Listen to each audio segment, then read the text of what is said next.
on both ends of the floor. Now, Kansas State perhaps stunted a little bit by the pressure of the Duke Blue Devils out in Vegas after an 11-0 start. Came out with a renewed sense of purpose against DePaul and just shattered the Blue Demons. And granted, DePaul working through some things right now. But a good start here is Tamira Poindexter, who struggled with her shot away from Manhattan last week in Vegas, hits an opening three-pointer, and we're off and running. Yeah, that's a big shot. She was just 1 of 7 versus DePaul, had 11 points, but you could see already much more aggressive out front from Kansas State, and that's where they've got to set some of that tone and that pressure. You got to be active out front, and you've got to force these Central Arkansas guards into tough spots. We said they need to create some chaos for Kansas State. Right now, it's Kansas State early here these first 2 possessions. That foul will be called on Mafua, the super senior.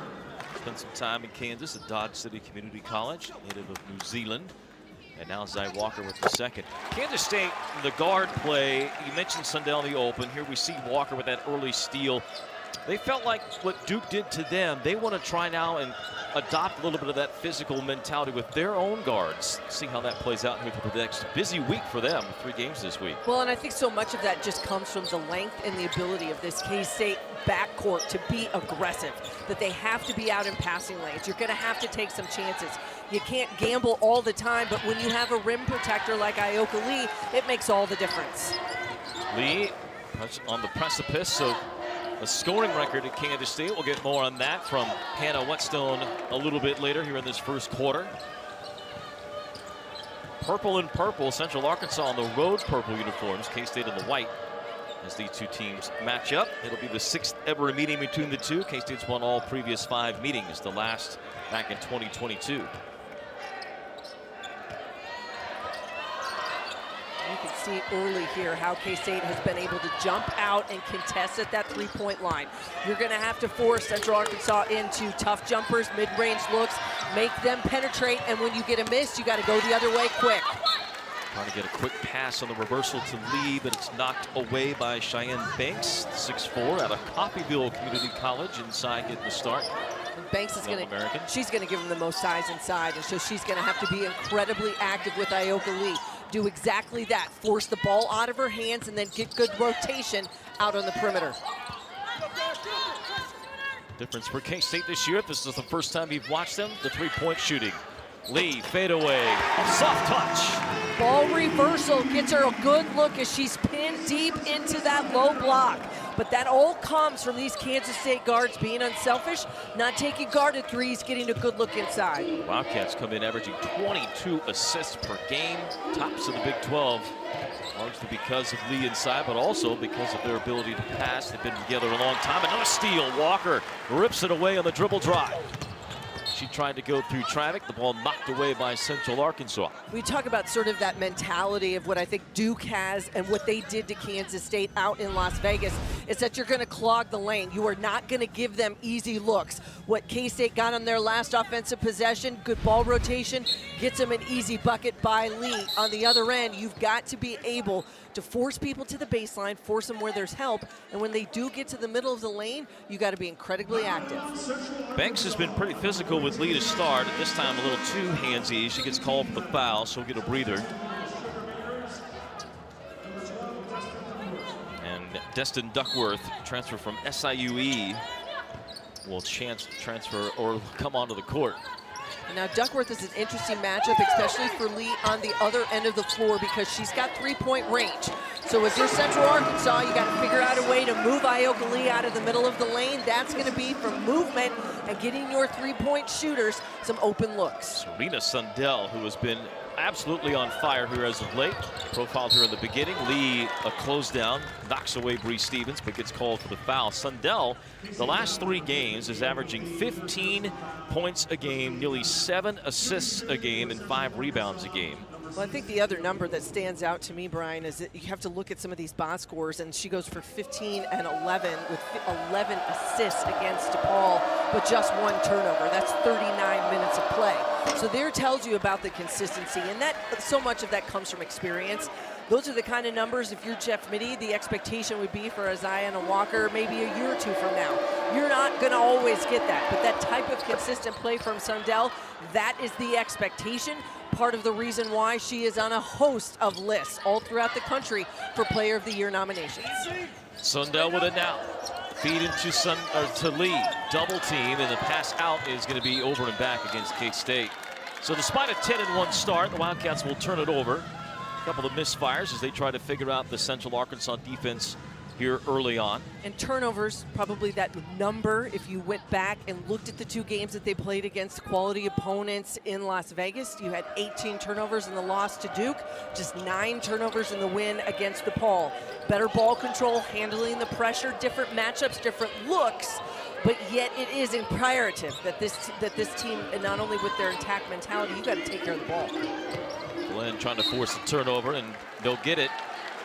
The cut pass goes out of bounds. K-State already forcing 3 Central Arkansas turnovers. They'll get the ball here. K-State averaging just 12 turnovers a game, so the 18 a bit of an outlier here in the early going. The Wildcats schedule among the better in the Big 12, second toughest so far in the conference. Poindexter another corner 3 and another one in. And that's, again, a great sign for this Kansas State offense. She struggled against DePaul, just 1 of 7 from 3. Now she's knocked down 2 here early in the first 4+ minutes. Mafua trying to get on. Right into the baseline. Upshaw has to get rid of it. Fisher an in and out 3 and lead the rebound. And that's the quick release if you're Central Arkansas you've got to look for. You got to draw everyone to you on penetration and find your shooters open on the perimeter. Walker. Jump pass inside, gets it back, lines it up, in and out. Walker has been percentage-wise one of the better 3-point shooters on the team at 41%.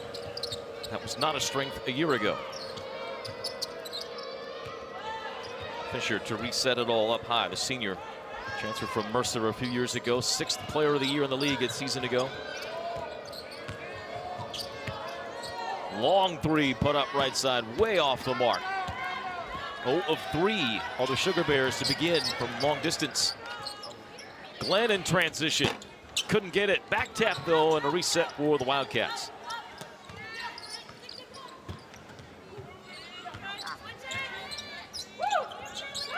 Lee, you can hear the audible calling for the ball. Glenn finds it from the top, and a timeout early by Central Arkansas. No answer so far for the 9th-ranked Wildcats. And Ayoka Lee taking a starring role tonight. More on her with Hannah Whetstone when we return. All right, thank you, Hannah. That's up to date, as you saw there. A couple of all-time greats on that list. Wecker, Oldie, some of the best that's ever played, certainly in the women's game. And Lee, a good day today to get there. Taylor on the lob, a little bit too strong. Fighting for the rebound, could not get it. Central Arkansas out of there with the ball. A different look when Kennedy Taylor comes into the lineup and you take Ayoka Lee out a bit smaller for Kansas State inside, but yet Taylor gives them that physicality down low. And a big, you saw it with the lob going over the top. She can't get the layup to go, but it still creates some interesting matchups for opponents as they try to figure out how you want to defend this Wildcat postgame. Sides got whistled for that foul a moment ago, working with Upshaw, jumper, mid-range. K-State will be fine with that shot all day long. Yeah, that's the shot you want to give her. Now she's 54% from the field. We said at the top, an incredibly efficient scorer. Hasn't been able to get on the board yet, but you can see she has the ability to score in multiple ways. Sides, let's go a long 3. Nothing but net. Sides has really zoned in on her 3-point shooting as of late. Now 7 for her last 13 in the last 4 games. She went 3 of 4 against DePaul from behind the arc, and just finding that confidence, getting her feet set, being able to extend the defense. It adds an extra bonus when you can be a ball handler and a scorer. Taylor to the 4 to get the steal, finds Sundell. Up ahead, Poindexter. Another chance for Sides. She got another one. And that's being able to get the ball up quick in transition. And we've seen this from Kansas State all season long, is that you're gonna fan shooters to the corner once that ball gets out in transition. Being able to find open shooters, forcing the defense to have to choose. Kansas State gets another big 3 from Sides and forces yet another timeout by Central Arkansas. The first one by Sides. from well behind the arc, this one in transition, and the young lady who Jeff Mitty said shot lights out this summer and through the fall has been, again, great. Let's go to Hannah Whetstone with more on Taryn Sides. Hey, thanks, Brian.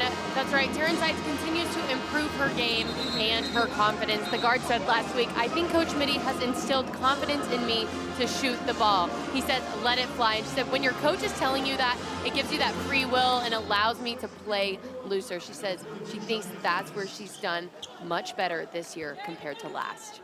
Well, and I think the biggest thing also, Brian, is you got to remember this is a young lady who's dealt with some injury issues as the season started. Once officially practice began, didn't see a ton of court time, didn't see a ton of reps. So all of that work in the summer had to kind of take a back seat while she got herself healthy and ready to go. The minutes continue to increase, and you find a lot of consistency now coming off the bench for this Kansas State backcourt. Two-time 3A Kansas Player of the Year from Phillipsburg in Central Kansas, and Sides growing into her role as the backup and instant sort of spark off the bench. Whatever role is needed. There's Walker and Sides with Sundell in the backcourt for K-State. Eliza Maupin has come in. Wildcats continue to dominate this game to start. Sundell's pass intercepted along the baseline.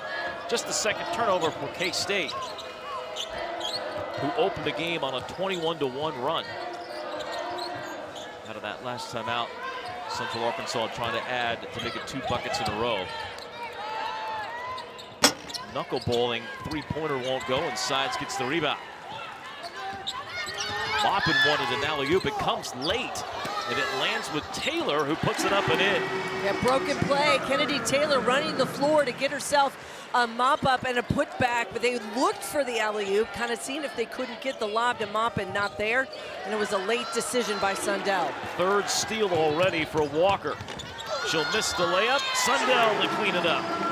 And this pressure here early, we talked about how Central Arkansas had to apply the pressure, especially in the half court, but this Kansas State team is making them pay for their mistakes, creating great offense and easy offense with their defense. Walker with 3 steals for K-State's 5. It's now 11 on the year for Walker, the lead team, the Wildcats.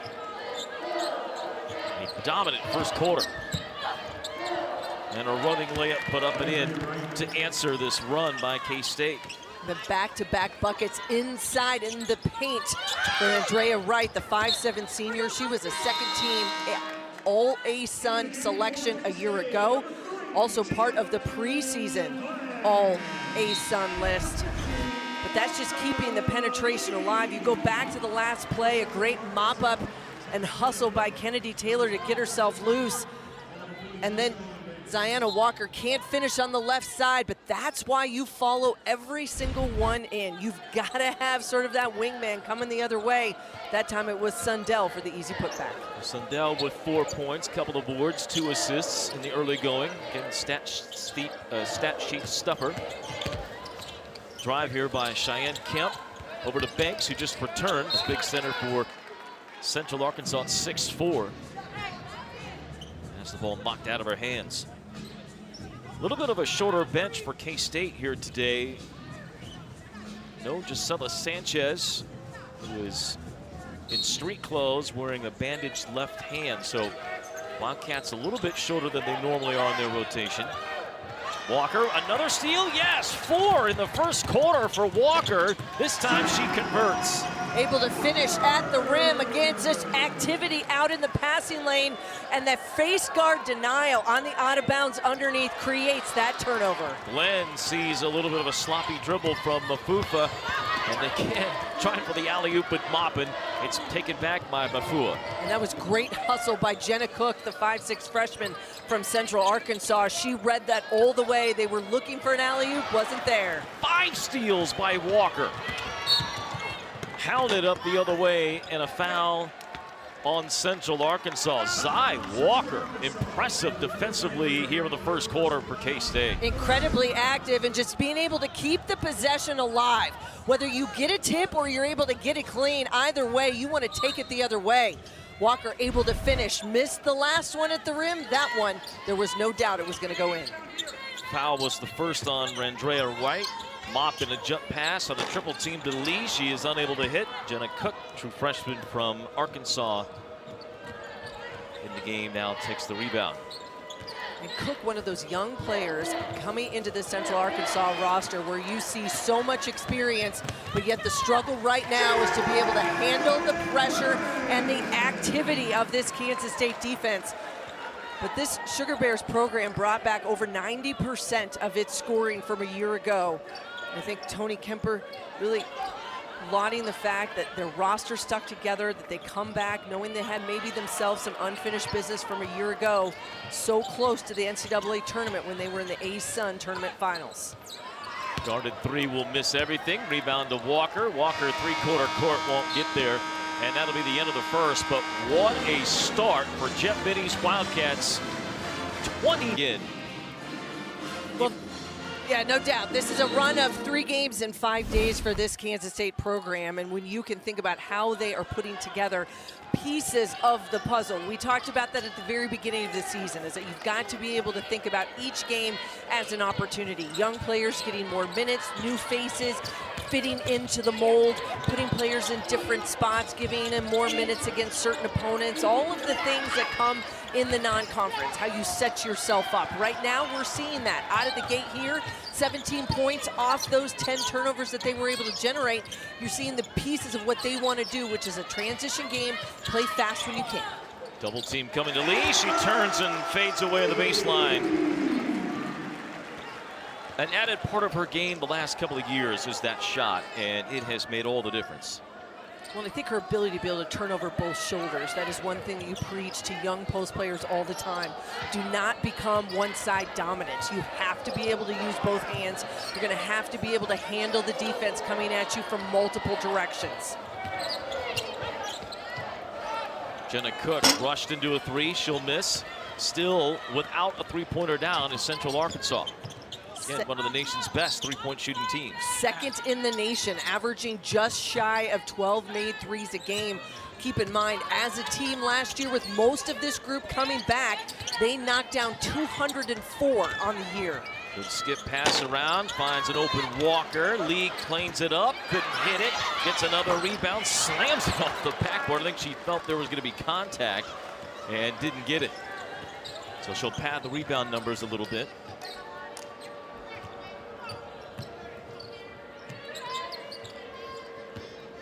Clear out for Central Arkansas into the paint, double dribble. Right, got tied up working against Zai Walker, who has been phenomenal defensively. Amani Lester back in to get a look at what happened the last offensive possession for K-State. Well, that's that post deep in the lane, but that's also so she can't, no one can come on that weak side to be able to knock it out. She's deep in the lane. You turn to the baseline with the fadeaway jumper. That's just the good hands and the ability to kind of read and see what is in front of you. If that double team comes from the backside, then that's the one you've got to kick out. If not, you're going over the defender. Little different look now with Lester inside as K-State tries to bring the Louisville transfer along as another possible post-depth player behind Taylor. Shot clock under 10. Sundell. Shut off on the drive. Poindexter. Shot clock under 3. Fade away. Off the rim. No. And Wright chases down the rebound. One of the best defensive possessions for Central Arkansas so far today. They were much more active, and without Lee in the ball game, that does change how this Kansas State offense operates. On a switch. Fisher being guarded by Lester. Glenn having to decide to defend inside on Banks. And Banks will muscle it up and in. A great decision right there by Banks, and that is not at all the possession that Jeff Mitty wanted defensively. Not happy with the communication and the switching there. Wanted him to switch back, wanted Lester to get there. She wasn't available. K-State's going to talk about it. Hutch JUCO as well, Fort Hays State graduate. As you see a Logan, Kansas native from out west, and a fellow bald is beautiful gentleman, just like me. 6 seasons at Marshall before he came back to Central Arkansas, where he had been an assistant for both the men's and the women's programs in Conway. So high familiarity with the institution, with the athletic department, was a good fit for him to come back. And in their first season, as we said, won 21 games last year, won 11-5 in the A-Sun. Good touch pass by Lester out to Sundell, who hits the 3 at the end of the shot clock. That's the type of ball movement. If you're Jeff Mittie, you have to be pleased. Now the timeout was taken because he wasn't happy with the switching and the defensive effort on the last possession by Central Arkansas. But so much of this comes from their ability right now to be able to knock them off the three-point line. And this Central Arkansas team has not been able to find anything from deep. One of the strengths of Lester, as she drew the foul there on Banks, is her ability to pass. You see it here, being able to find Sundell. It's great court awareness and understanding that when you feel that double team coming, and that's where a lot of post players, you have to evolve into that with time and with minutes logged on the floor. You got to almost be able to feel the added pressure, the added defender behind you. When that comes, someone will be open. Sundell raked across the arms as she goes up for the shot. So Serena to get a couple of free throws.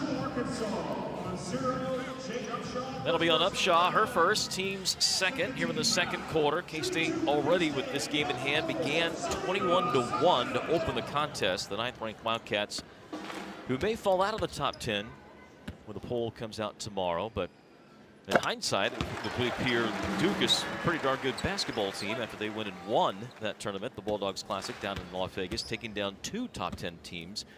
Both K-State and 8th-ranked Oklahoma.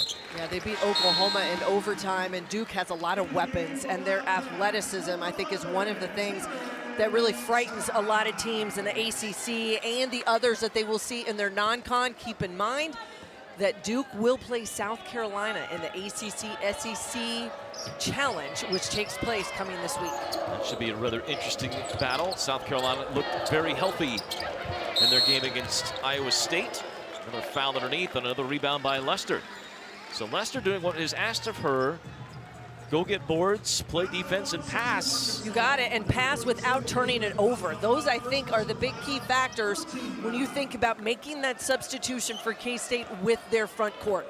If you're going to take Ioka Lee out of the game, I don't necessarily have to replace it possession and point for point. I need you to rebound, defend, and be a great passer without turning it over. Jalen Glenn pours in another three. Boy, the Nets are scorching hot here today. The men's basketball team, the early part of the doubleheader for Jerome Tang, hit 21 three-pointers, second most in K-State history in a game, and scored 120 points. The Wildcat women off to a fantastic start, although an answer banked in three by Bree Stevens, and that is the first of the day for Central Arkansas.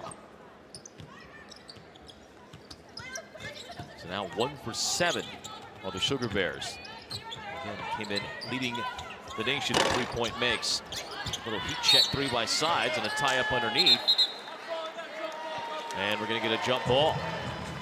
Initially, it looked like Kevin Pethel was going to rule a foul, and he changed his mind, decided, no, we're going to give it a tie-up, and the arrow to K-State. Yeah, possession stays with the Wildcats. That is just simply being able to trail the dribble drive and create open space. You got to relocate yourself, and that's what Jalen Glenn did on that last three. She was 1 of 8 from behind the three-point line against DePaul, just 2 of 12 from the field for that game.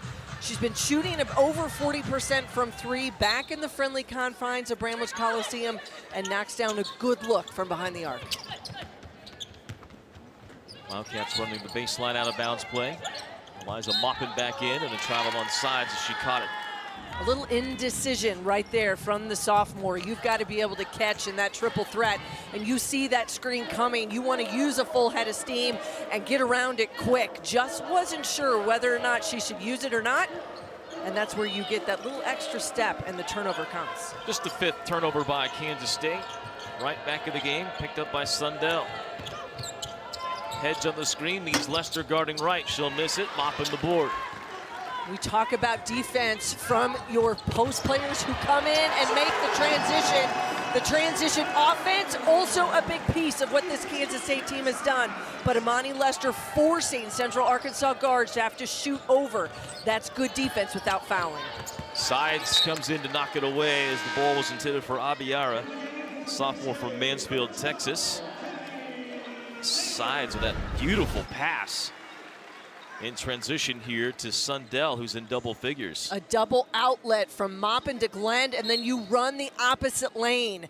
And that's just heads-up play. And a great sign also because Serena Sundell, the one outrunning the lane. The last 3 seasons, she would have been the one with the ball in her hands.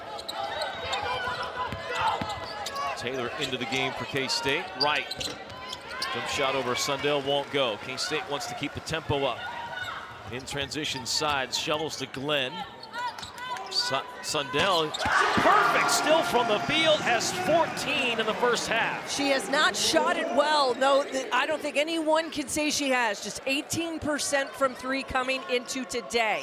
But yet we said it about Glenn, back in your own gym, the friendly confines, and you can find it from deep. It just feels like the pressure is off Sundell this year with all the other weapons for K-State. A chance for her to really shine in her great all-around skill set. You talk to WNBA scouts, they love the game of Sundell and how it might translate to the next level. Jalen Glenn in transition. Tony Kemper's burned 2 timeouts. Is going to have to use another as this Wildcat women's team on fire yet again.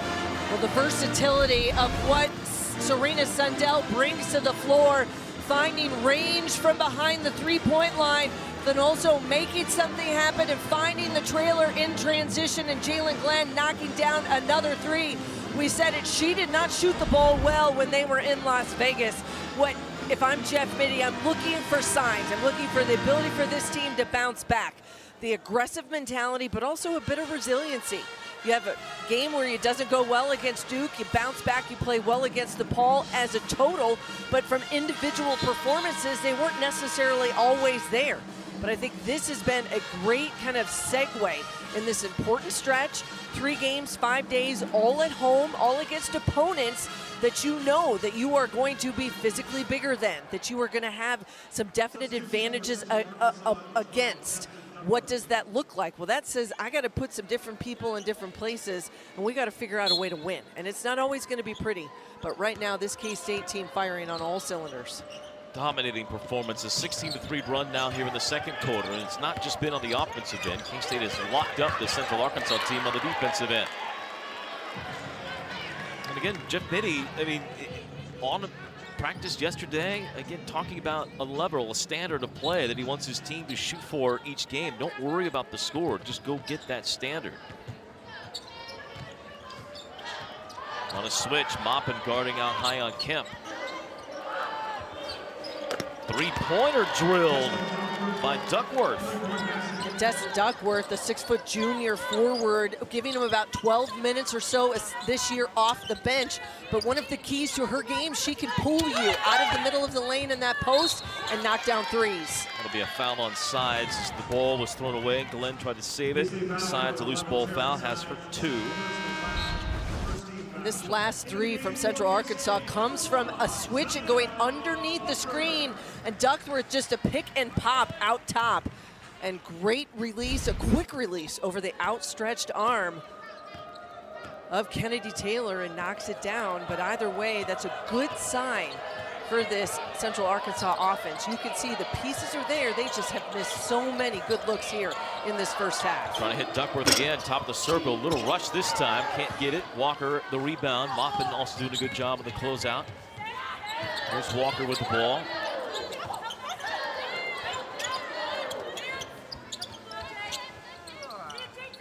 Sundell with a game-high 14 here in the first half. She's outscored Central Arkansas by herself. Shot clock under 10. Maupin wanted to do a high-low with Taylor, but couldn't get it. Now it's into Taylor. Triple team, knocked to the ground. Everybody diving for the ball. The Sugar Bears come out of there with it. 2 minutes to go in the first half. Long three put up and an air ball by Stevens, or by Fisher. K-State will have the ball. Kinley Fisher, the 6th player of the year a season ago in the A-Sun. One of the leaders of this team, draws praise from Coach Kemper. It goes back to that idea that this is an older roster for Central Arkansas, a lot of experience that came back from a season ago in his first year. That says a lot. Create that culture, you put the right people in it. And I think Kansas State really kind of feeling as though they're in that same way. Jeff Mittie understanding how fortunate he has been to have a player like Ioka Lee make the decision to come back for that next year and for that extra season. and what that does for the possibility of where this Kansas State team can go this year with some new added faces and younger players stepping up. A lot of good things happening early just in this month of November, and now I guess we are technically in December. Here we are, that's right. Who knew? It happened all of a sudden. Very quickly. Ayoka Lee, speaking of sudden, maybe a little too quick on that post entry and put up. Maupin knocks away the ball in the backcourt, still trying to get it.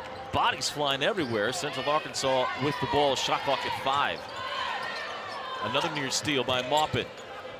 Lee sends back one from Upshaw, and a shot clock violation will give the ball to K-State. And that's what happens when you chase this Central Arkansas group off that three-point line. Make them into mid-range jump shooters. Force them to put it on the floor to attack. You've got the rim protector and Ayoka Lee on the back. Cap coat upside down. I don't know if that has any special significance there if you get a shot clock violation, but Maupin showing off the athleticism on the drive. One dribble and finish, but that's a great decision by Eliza Maupin. Just to be able to go hard, one dribble, not allow the defense to catch up. You wait for it and go. Offensive foul on a screen. That'll be the 4th foul on Central Arkansas. And more minutes coming for Eliza Maupin because, as you said earlier, Brian, no Gisela Sanchez. She is unavailable today due to injury. And so now that's going to kind of free up a few more minutes, whether it's for Lester, Eliza Maupin, how they want to use Taylor. Putting players in different spots today, they're going to have a great opportunity to do that in the second half as well. Poindexter left wide open, the top of the circle. That's usually a mistake, and she hits another three-pointer. 9 in the first half for K-State.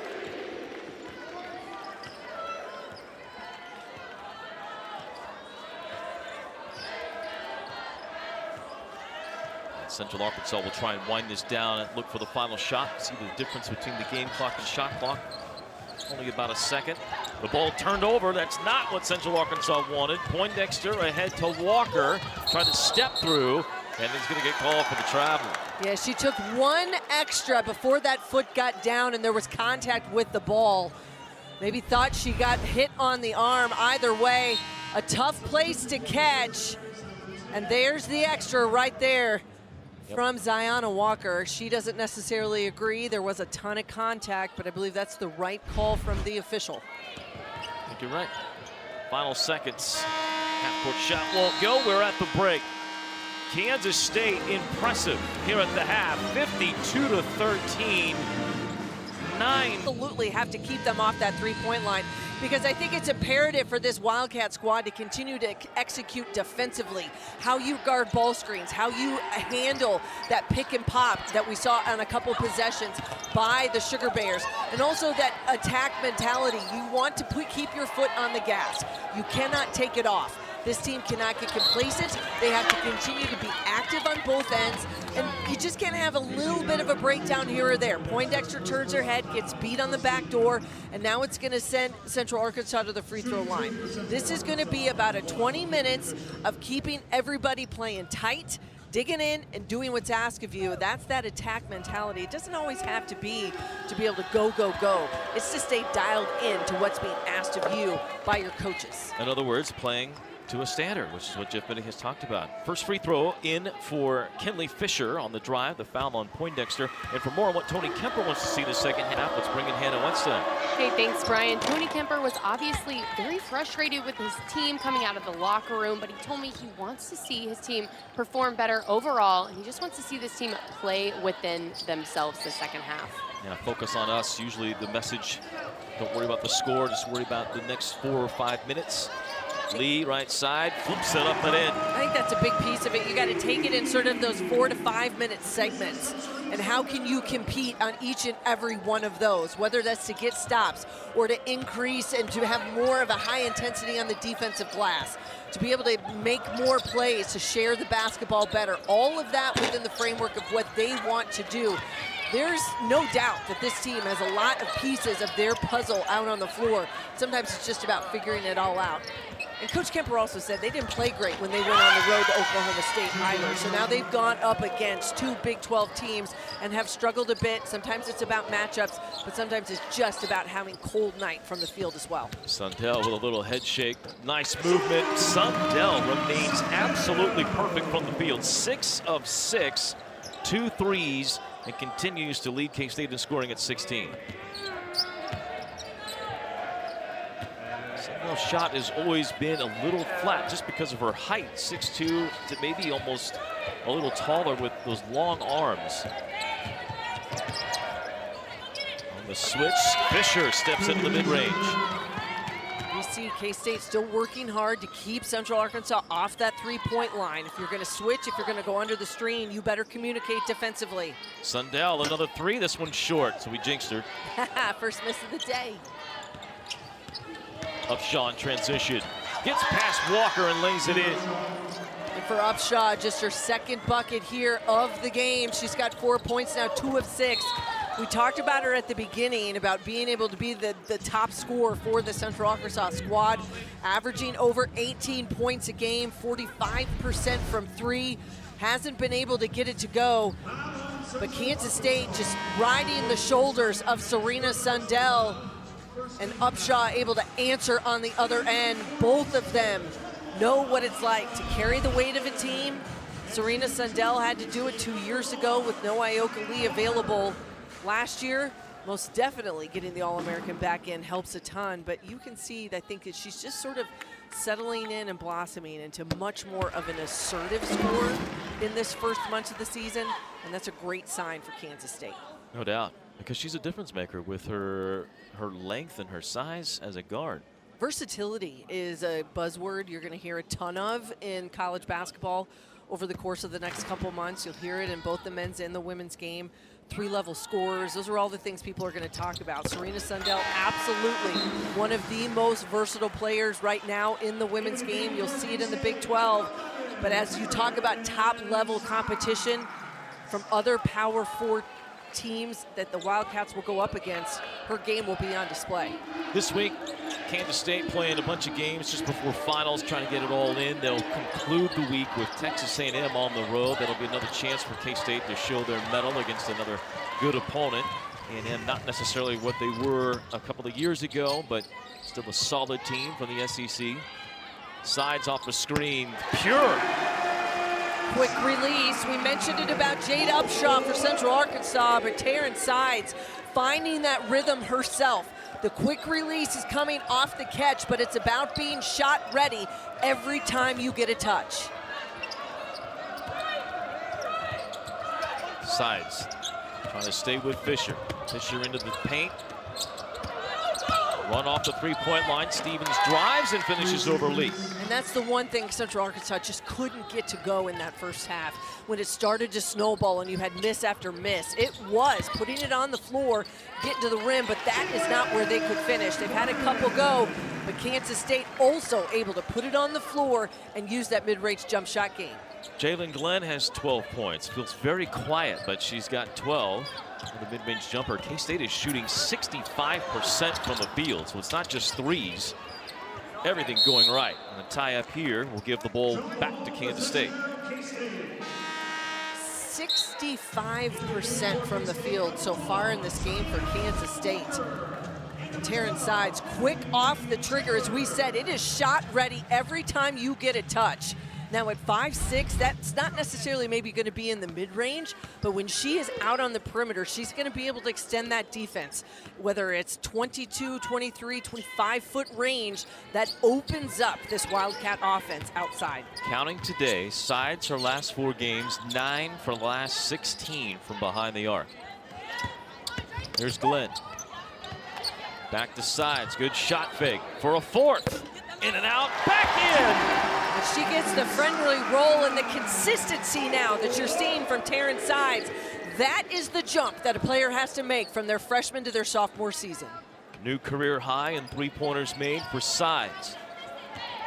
Kansas State not easing off the accelerator here in the third quarter. We said how important that would be, is that you've got to think about how you put together possession after possession on both ends. This has been a much more aggressive Sugar Bear squad for Central Arkansas, coming out of the locker room and understanding they just can't settle for threes. You're going to have to attack this K-State defense. But on the flip side, this Wildcat team getting good movement in their offense, finding open shots, and being much more patient to get those good looks. Often pressured at the high post. Walker tries her hand at a three. That'll miss. Central Arkansas the ball. Central Arkansas had just 13 points in the first half. They have 12 here in the third quarter. To your point, driving and finishing as we get another look at sides. The step back just to avoid the defender, but it was a good next pass by Ziana Walker. Could have taken an open three on the corner, but instead gets it up to her fellow sophomore in the backcourt who knocks down that three. Hoppin recovers to get the block shot. Sugar Bears recover defensively.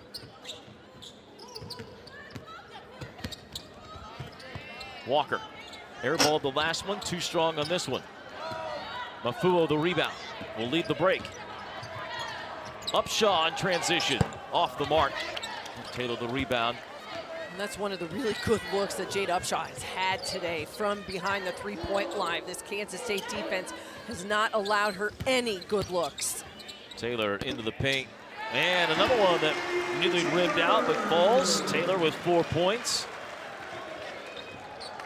Came in averaging 10.6 rebounds here through the non-conference. Kennedy Taylor, coming from Missouri State, has been exactly what K-State hoped for in their backup center spot. And some limited minutes against DePaul as just 13 points in 10 minutes versus Duke in Las Vegas. But just more and more opportunity for Taylor to be able to get those backup moments against Lee and to contribute.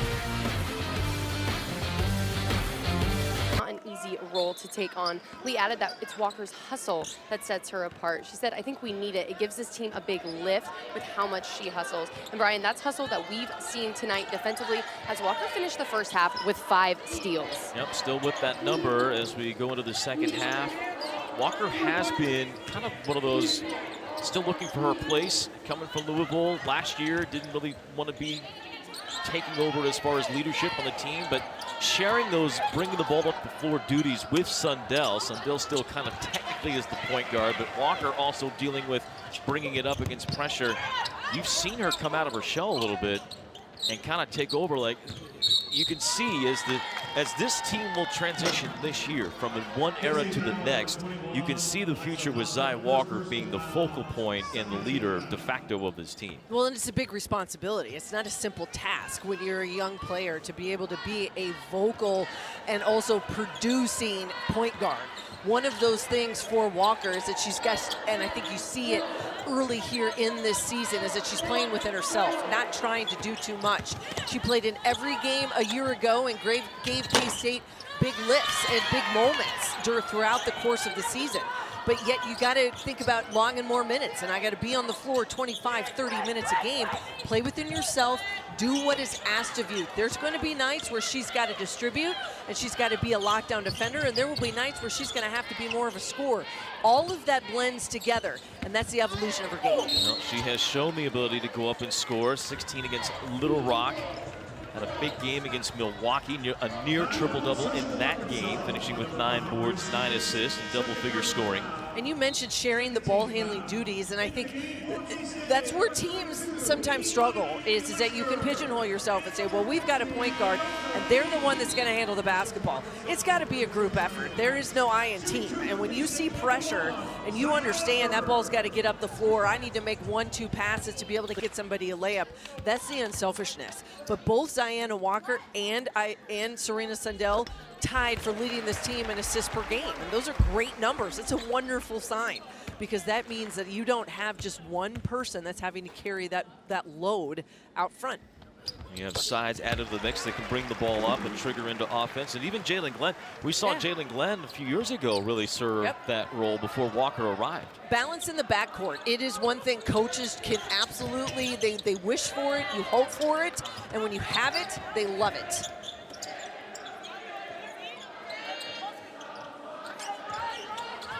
Good start to this quarter for Central Arkansas, but quiet as of late. They have not scored the last 3 minutes as K-State's tightened the screws defensively and made their adjustments back.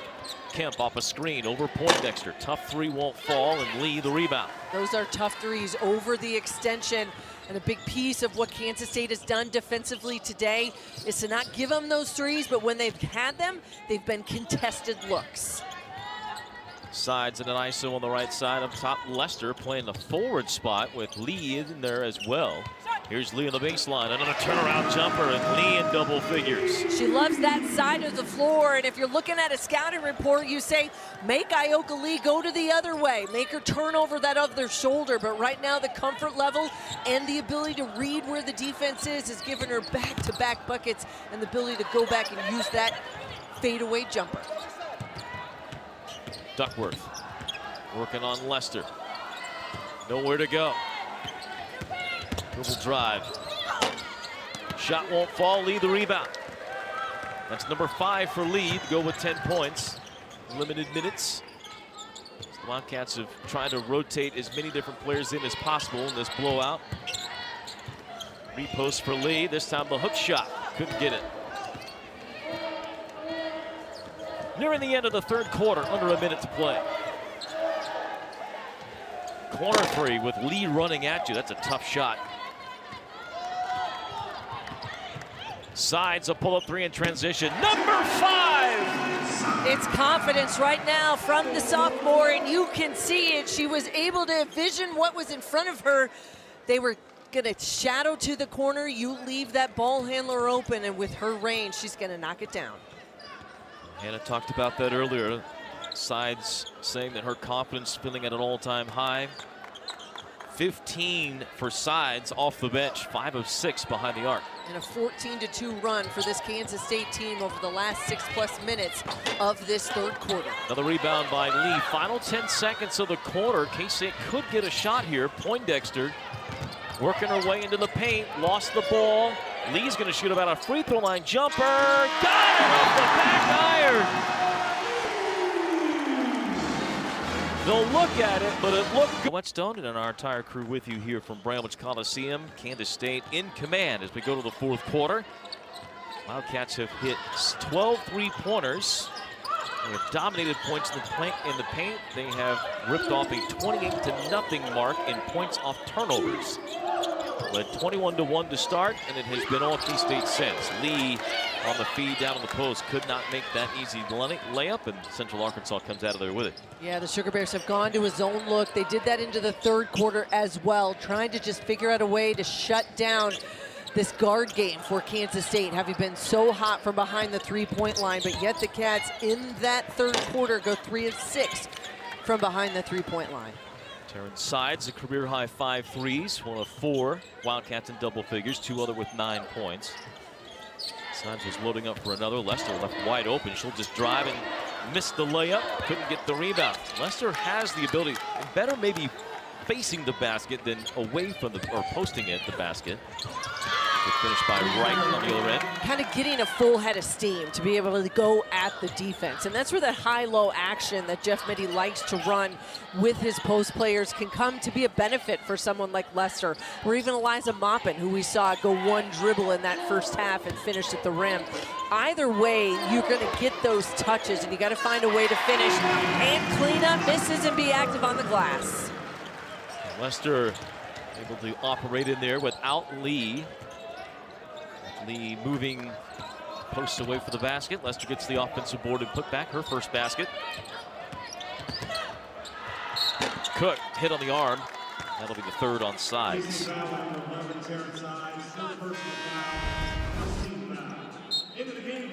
Andrea Wright, you mentioned all-conference guard a year ago, coming off the bench this year, and then Lester. And that's just good position by Lester. This K-State team has not had to generate a lot of second chance opportunities because they have shot it at a blistering pace of 61% from the game. But just to be able to get position and know that you're gonna have a nose for the basketball when that shot goes up.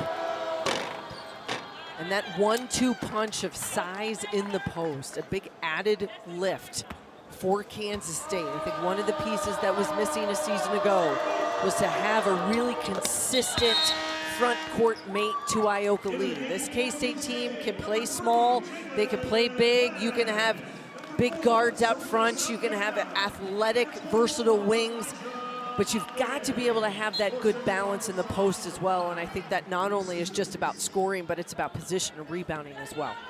State will have 3 posts in the game with Maupin, Taylor, and Lester. Mixing it up. Trying to play with some different lineups here for the Wildcats in the 4th quarter. Sundell, you add her to the mix. That's 6-2 added in. Sundell will get fouled and get to the free throw line. We saw Jenna Cook on the other end shoot 2 free throws. Cook, a freshman for Central Arkansas, one that Tony Kemper is high on. Let's go to Hannah Whetstone, who has more. Yeah, thanks, Brian. Head coach Tony Kemper said that Jenna Cook is one of the hardest working kids he's ever coached. He said she's playing behind seniors who are experienced and she's willing to learn from them. He said he's excited for what the future looks like for Jenna Cook. And these modern times that we live in, it's not always easy to understand that you're going to have to sit and maybe bide your time, be patient. It's incredibly tough, and we are in a landscape of college athletics, not just in college basketball, where you don't necessarily have to be patient. Impatience is one thing you see all across the country, but to have young players come in, be willing to soak it up, to be able to learn, where 90-some% of your scoring and rebounding returns from a year ago, there's not going to be a lot of minutes for young players. So you got to take that time, you got to earn it, and that's a player like Jenna Cook doing exactly that in Conway right now with Central Arkansas. Lester meant to try to get it into Taylor, but fired it out of bounds instead, so a turnover by the Wildcats. See at the end of this right, but make something out of nothing. Yeah, and Cook makes that happen, keeps the possession alive. A lot of active hands by Kansas State in that trap off the tip, and that's just a heads-up play then to attack. Stevens didn't catch it clean. That allowed Lester to recover, get the block. Glenn sets her feet, short on the 3-pointer. Rebound comes out high. K-State another chance here. Get out of there. Lester, keyhole jumper, just strong. Gets her own rebound, couldn't hang on.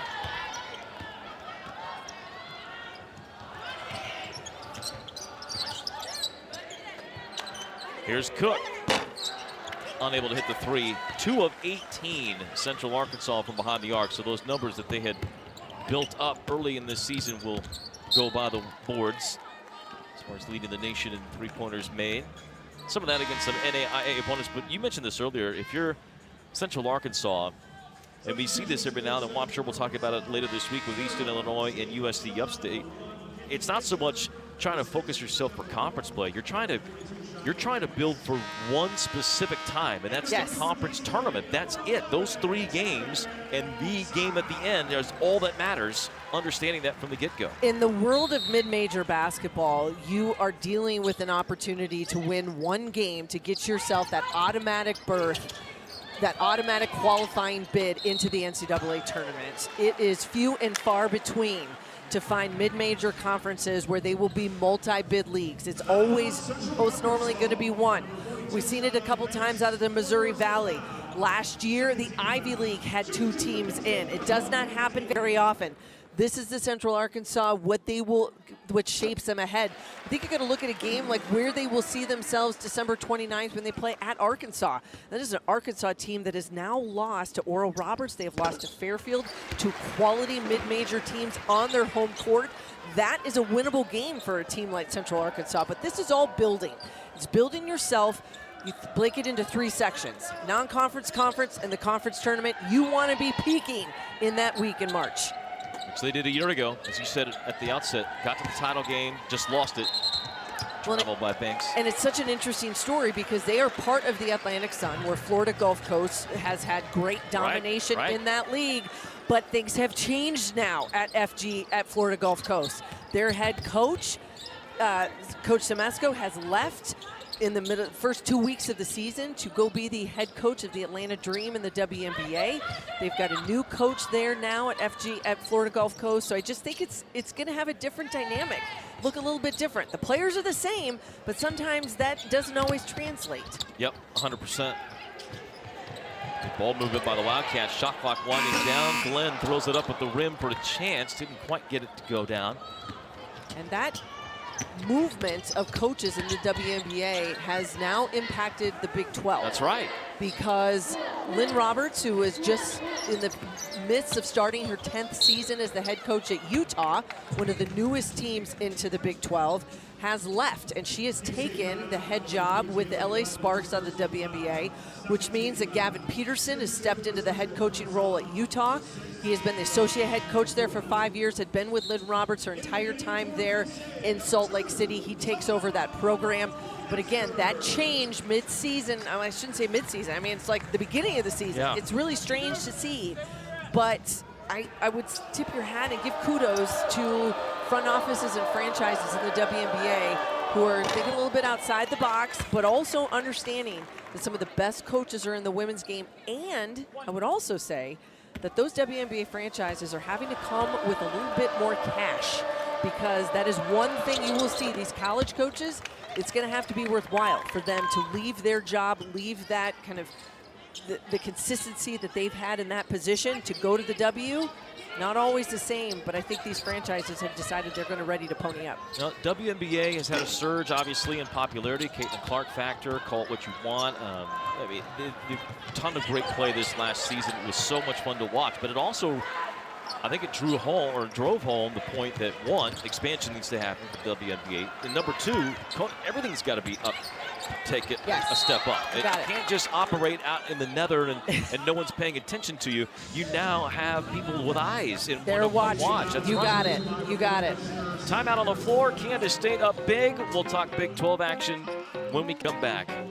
And a big one tonight. Texas, West Virginia. Yeah, I think there's Big 12 mates. A host of great games that we have seen over the course of this Thanksgiving holiday. I think one of the biggest surprises and surges on the national level has been the play of TCU. They find themselves at 8-0, and not only did they have that big win against Notre Dame, they win 76-68, and then they've got another one coming up themselves. I think it's just been the way that they handled South Florida. There's just a lot of pieces of the puzzle right now at TCU that all seem to be clicking. It's kind of a log jam of those teams at the top. Two still undefeated, TCU and West Virginia 8-0. And we'll see where West Virginia is after they take on Texas tonight. Yeah, big measuring stick game. West Virginia has played a little bit of a lighter schedule, but they have absolutely dominated every game. And so we'll see how they do against the Longhorns. You saw they're ranked 5th in the country. West Virginia, TCU, K-State, Iowa State right now, and Baylor with a big win again today. Those are the teams that are most of the time getting the rankings and have been in the conversation about the top 10. We'll see about the new poll coming out. TCU may make a claim to be in the top 10 when the new rankings come out. K-State may fall out, but still be in the shouting distance. Yeah, that new poll will come out tomorrow. Kansas State, as it has sat today, they were in at 9, West Virginia 12.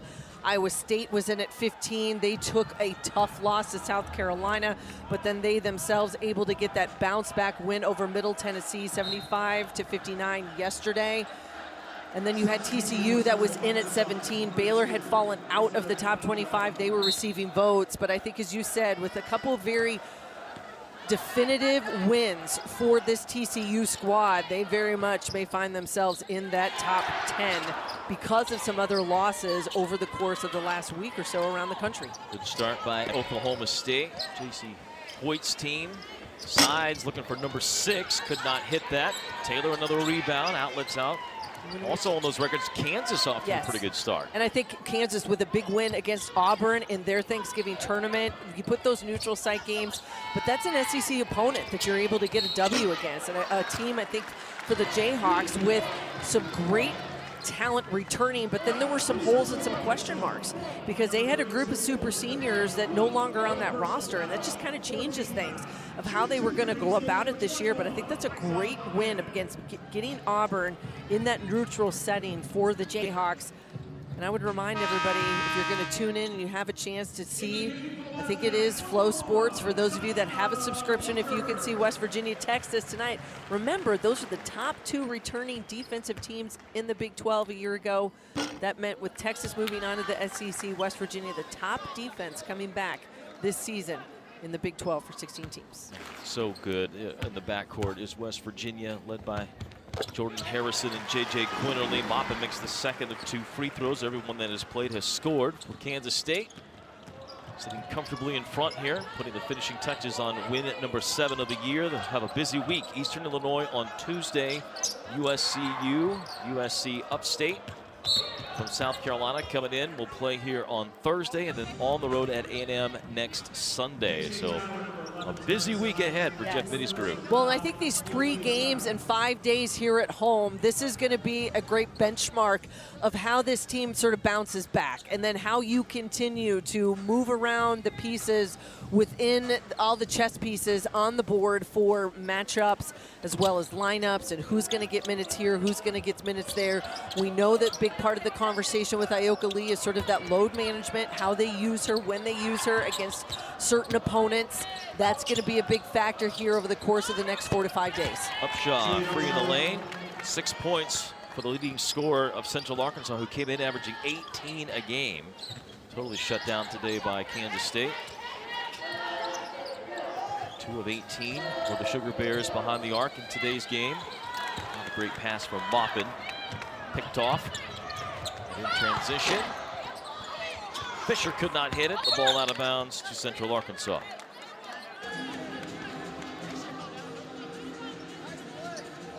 Good to see Fisher back. She took a nasty whack. Just didn't mix up for a rebound with Taylor. Yeah, that was earlier in the game. Yeah, in the 3rd quarter, late into that 3rd quarter, took an elbow on a board. Kennedy Taylor kind of hammered her right across the face, but even had enough bounce back to her step. And back in the ball game.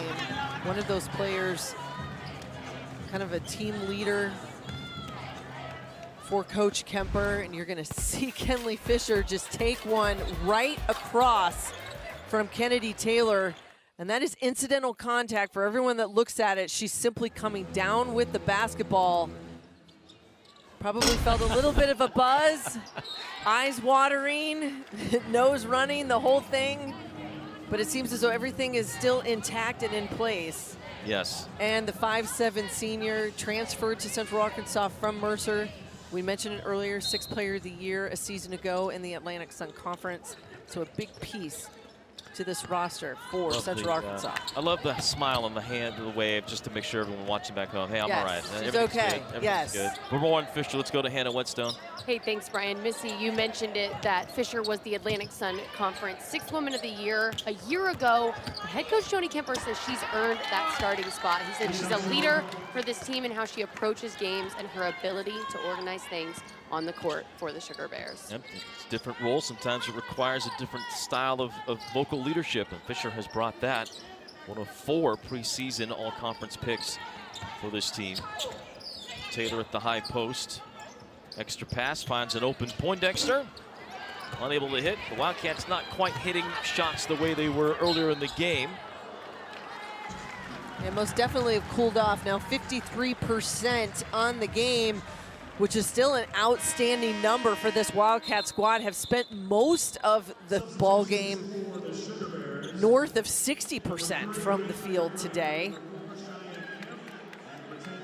You look at some of the other statistical numbers that are going to add up of what this team has done on the offensive end. 24 assists for Kansas State on 31 made field goals.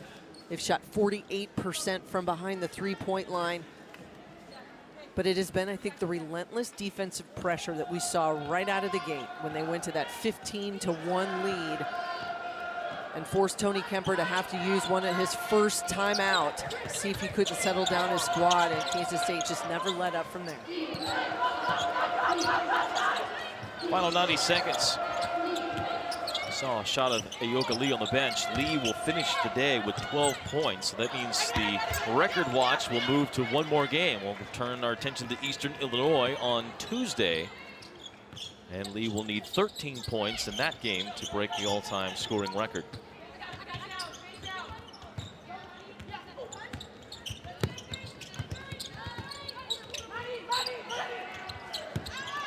Wester finds Taylor, double team. Shot clock at 5. Poindexter fouled as she drove in. Poindexter, an interesting case study for K-State, began the year absolutely on fire. The All-American from Tulsa. And you thought about, as you talked about some of these other teams in the league, look at TCU with Prince and Van Lith and Carter. They got 3, right? They have those 3 people that can do a big part of damage. K-State's got that 3 too, and they thought Poindexter was the missing piece, and it looked like it early this season. We haven't quite seen the scoring drop in for Poindexter here the last few games. Should you be concerned at all if you're K-State, or is it just a stretch of games where that's just the case? Well, I don't know if it's necessarily a point of concern, but I think you have to put it into perspective that this was a young woman that came in averaging 20+ a game a year ago at Tulsa in the American Athletic Conference. Now you're going up against some Power 4 teams each and every time out. That not always is that level of scoring going to translate.